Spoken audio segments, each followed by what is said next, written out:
Unless I explicitly call it out, all of the music on my channel is original. And one of my goals, at which I'm failing, is that anytime you hear music on my channel and want to learn it, there's a tutorial for it. Now, this is doomed to failure because I'm adding music to the channel a lot faster than I'm adding tutorials. So I'm constantly playing catch up and losing. Nevertheless, I've had several people ask me about the music that I use at the beginning of most of my videos. It's a tiny little groove that you should be able to learn without a big time investment. And for lack of a better title, today we'll be learning the GrooveWindow theme music. And it goes a little something like this.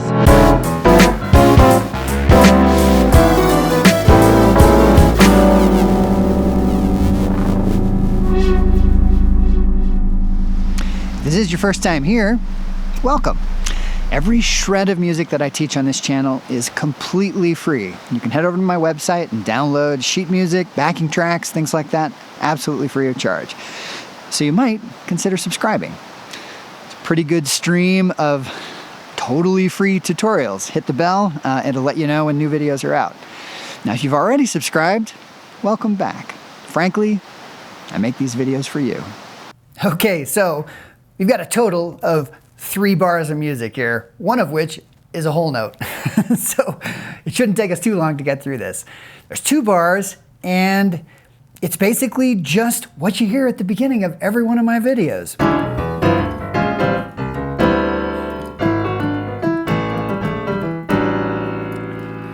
Now let's talk about a number of things that are in here. Even though there's only 2 bars, there's some technique, there's some interesting theory, I think, and who knows? Maybe, maybe this is something that you could learn in an afternoon, which is cool, unlike some of my tunes.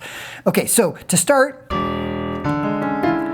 we've got a big E7 chord, and I do want to remind you that whenever you see E7 on a chart, like if you're in jazz band or whatnot, oftentimes it doesn't mean play that. It means play something cool that serves the function of a dominant 7th chord. And in this case, we're going to do an E13th voicing. So we've got that E in the bass. In the right hand, we've got a D, a G sharp, which is the 3rd. That D is the dominant 7th. C sharp is the 13th. And then I throw in that E on the top. You can always leave that out if your hands can't quite reach that 11th. That's a long stretch for some people. This is a classic jazz voicing. Learn it, know it. Anytime you see a 7th chord, if you play the 7th, the 3rd, and the 13th, you'll see that all the time in jazz. And I use it all over my tunes too. So what we've got, E7, the bass here is this 1 to the 5, up an octave.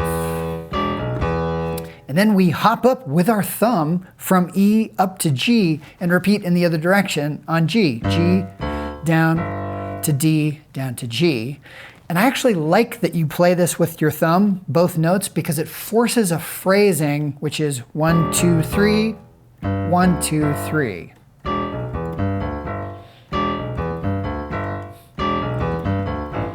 And while we're here, let's take a minute to talk about the rhythm. You'll notice this is not completely straight and it's not completely swung. If it were totally straight, we would sound like not right. And it's also not totally swung. If it was a pure first and last note of a triplet, the formal definition of swing, we would have bup, bup, bup, bup, bup, bup, bup, bup, bup. Which, in my opinion, is dorky as hell. So don't over swing this. You kind of want it in between straight and swung, and if anything, more straight than swung. Da da da da da da da. Very common thing in jazz, actually, to have that sort of almost straight but not quite rhythm.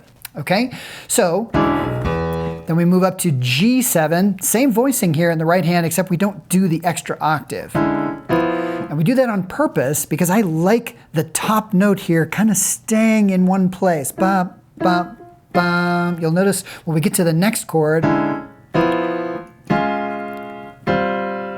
it's almost like there's a little melody, which is the top note of those chords. Ba, ba, ba, da, ba. And voicing plays a big part in that. Like if we did, like it's not the same thing. And I like that it's sort of tight and stays in one place.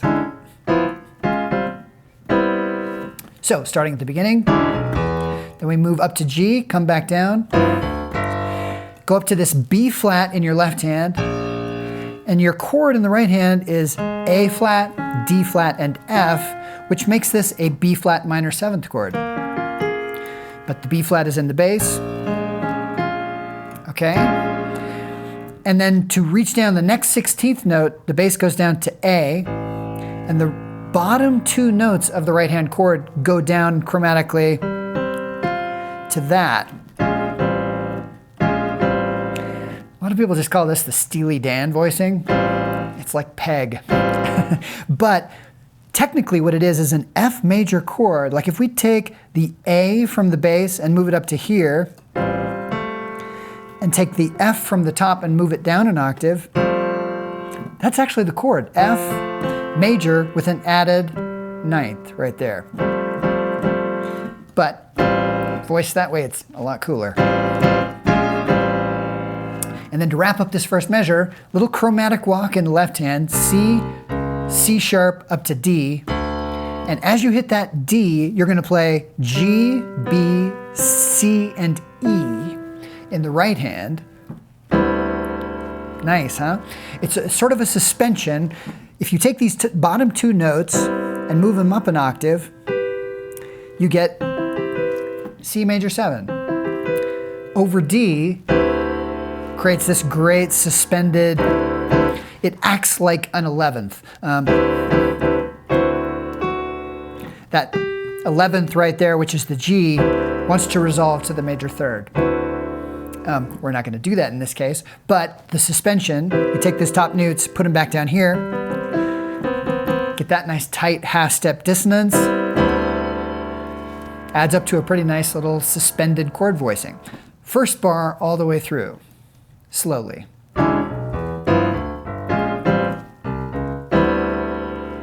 Okay, a little faster. Now, moving on to the second bar, totally changes. All of a sudden, there's no more chords. The bass line is just one single note that moves up chromatically and then back down. And the rhythm is, we play on the downbeat. On beat 2, we come in a 16th note late. We play on the downbeat of beat 3, and then we come in a 16th note early for the 4th beat. So, bum.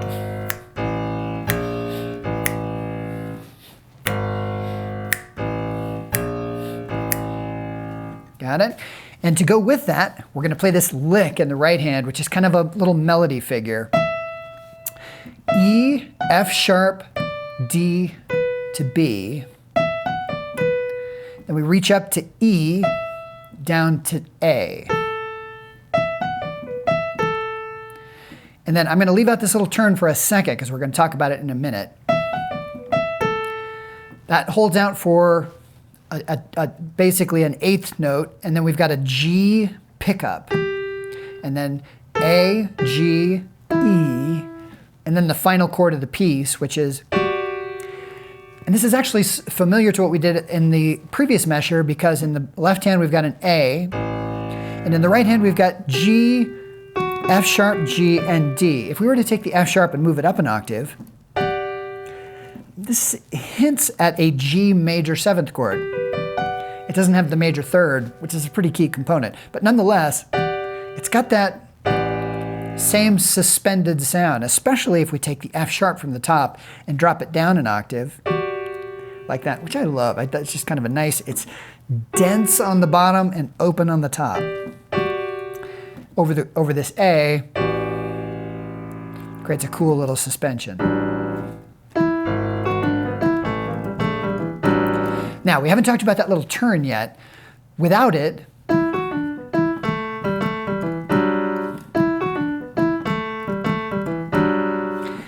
and you want it to sound like that, the turn just leads into that little G pickup. it's going to be a B flat and an A before we play the G.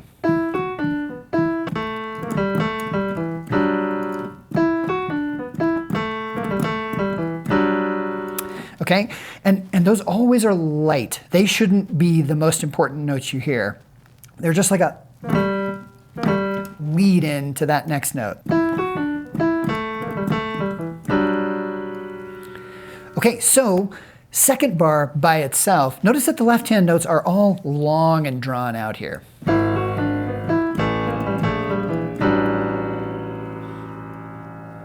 And the entire thing, from the beginning to the end, I'll do it a little bit slowly, and then we'll do it up to tempo.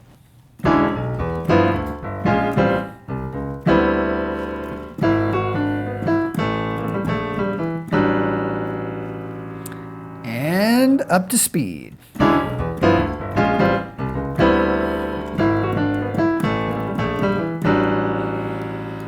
Too much swing there for my taste. Now, I do want to talk a little bit about the groove. Okay, we've got the notes, but what makes it feel good and relaxed? And the key there is accents. Notice that every note is not the same volume.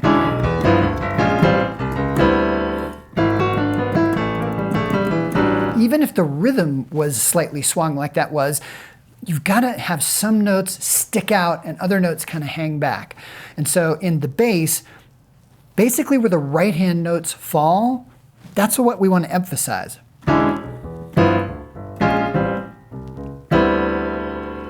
Okay, and that's what leads to a groove feel. Certain notes kind of popping out and other ones hanging back.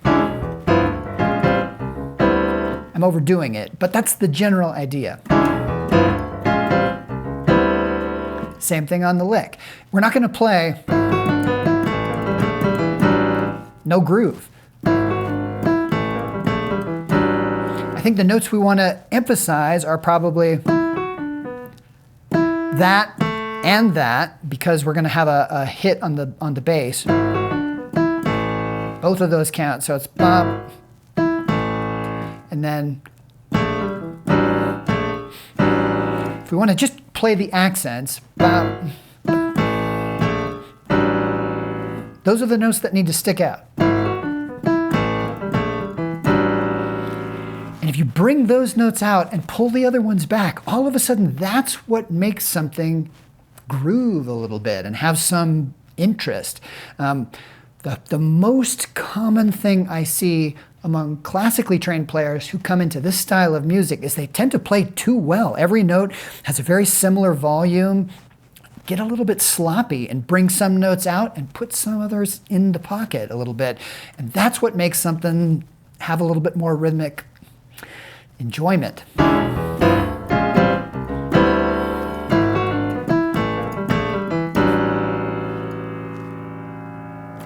I've also got some music that I use over the end cards of most of my videos, and the smart people out there will have probably figured out it's the same tune, just with a much different sound.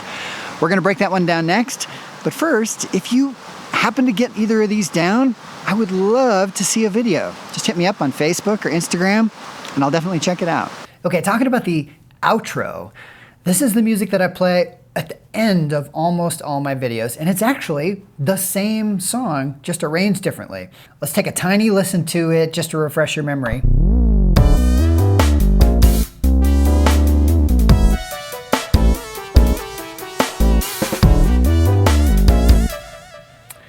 Same tune, it's a little bit slower, and there is absolutely no swing. Completely straight 16th notes here. We're using, instead of piano anywhere in here, it's all electronic parts. We've got this electronic piano. There is a kind of a Rhodesy thing, but it doesn't play both hands. It's just the right hand with some stab chords. Then we've got this funky little mono bass and this lead.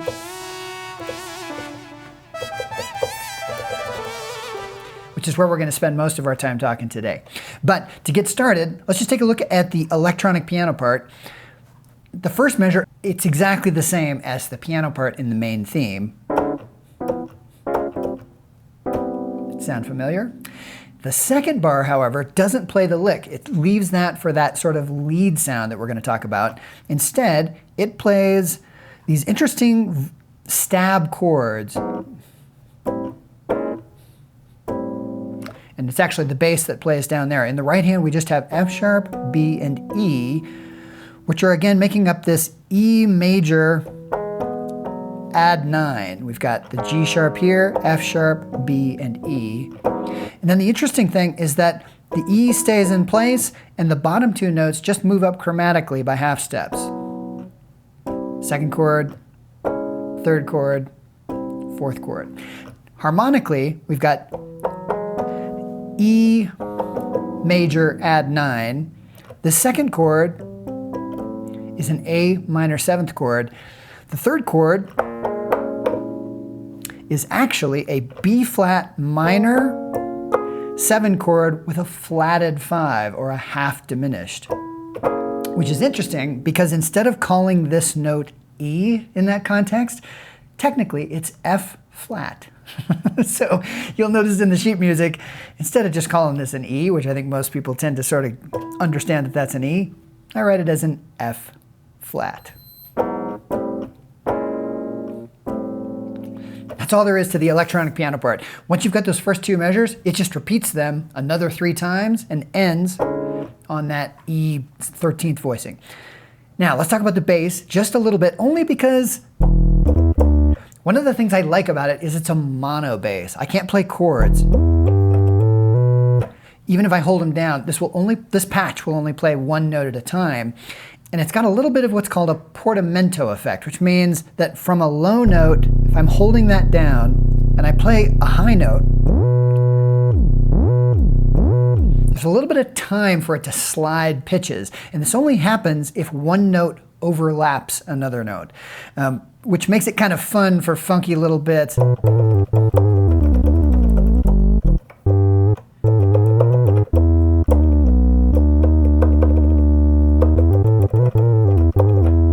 And we use that to our advantage throughout this sort of bass line because it slides around the entire bass line. Is doing those sort of figures. I'm not going to go into the notes too much because this is primarily the same thing that we had in the main theme in the bass, with some little decorative 30-second note figures that are in the music. Mostly pentatonic lines that just lead into other things. But it's not worth spending a ton of time here. Let's get on to that interesting lead part. Okay, just for the heck of it, let's take a listen through with only the lead and the drums. So you can hear the lead by itself mostly with the drums, so you've got a little bit of a sense of the rhythm.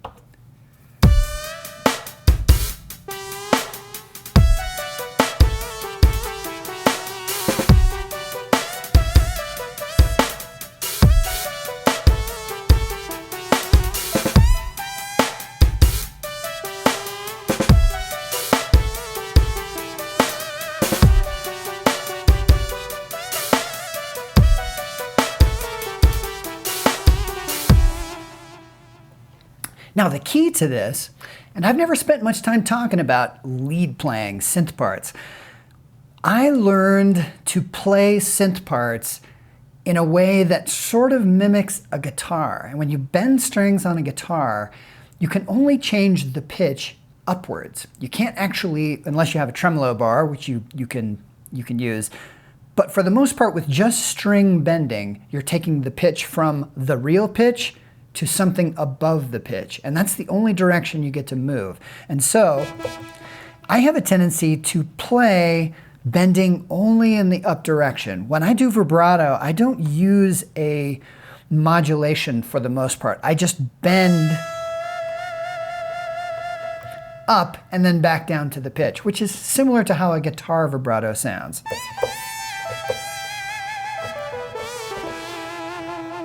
Okay?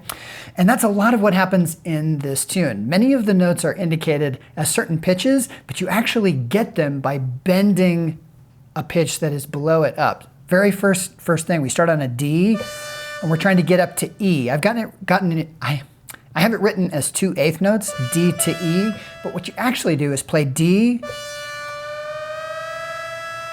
and bend it up to E. Then on beat 3, or the end of beat 3, it's the same thing. We play a G and bend it up to G sharp. And there's nothing that says this has to exactly hit G sharp. It's bent up. It just goes a little sharper than G. This is sort of microtonal in ways. In the second bar, then, we're just playing the regular lick, exactly like we learned on the piano part from the main theme. Now we've got another little pattern here. F sharp, G, up to D, and then to B. And then we want to play an F sharp, but we're going to approach it by playing an E and bending up. And I always add a little bit of vibrato on that E, only bending up, like I said at the beginning. Then we go D, B, and then again, we want to get to E, but we're going to play a D and bend it up. So slowly.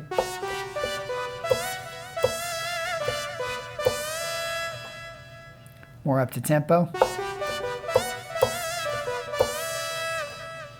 Okay, and you've got a lot of expressiveness in this, controlling the pitch here, there, up a little bit, back down. It really comes in handy. Then we just repeat the lick again. A little bit of vibrato on any long tone. Now we're into the second half. Little pickup on E, and then we want to basically play a B, but we're going to approach it again by playing an A and bending it up a whole step. Okay, and this patch actually bends a hair more than a major third, which I kind of like because a guitar, it's the same thing. If you bend it too far, you'll go past the pitch, and there's something kind of cool about that. Okay, so from there we go up to the B, and then we're going to go down to this G and bend it up slightly towards that G sharp.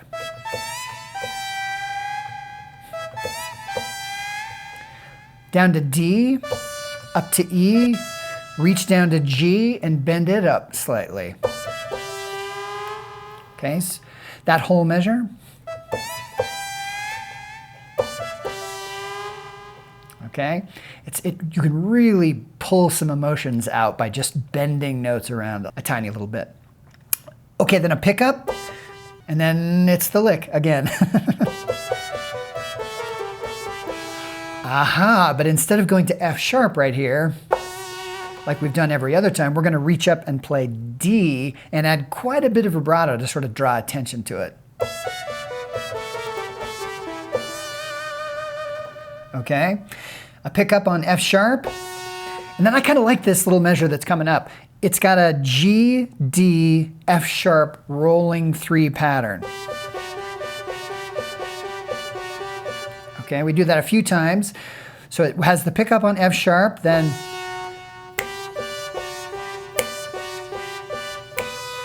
by beat 3, we drop down to this B natural, B, D. Again, we're trying to get to F sharp, but we're going to bend up an E to get there. Then down to D, play an E, and I like to do a tiny little bit of a turn before moving back down through D and B. So the last 3 notes of the bar. Okay, this whole measure with the pickup, 1, 2.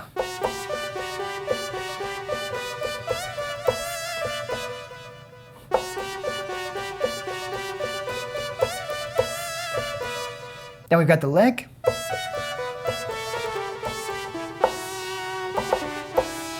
And just a tiny little G, F sharp, D, and it ends on an E. Okay? All right, so let's just hear it all the way through.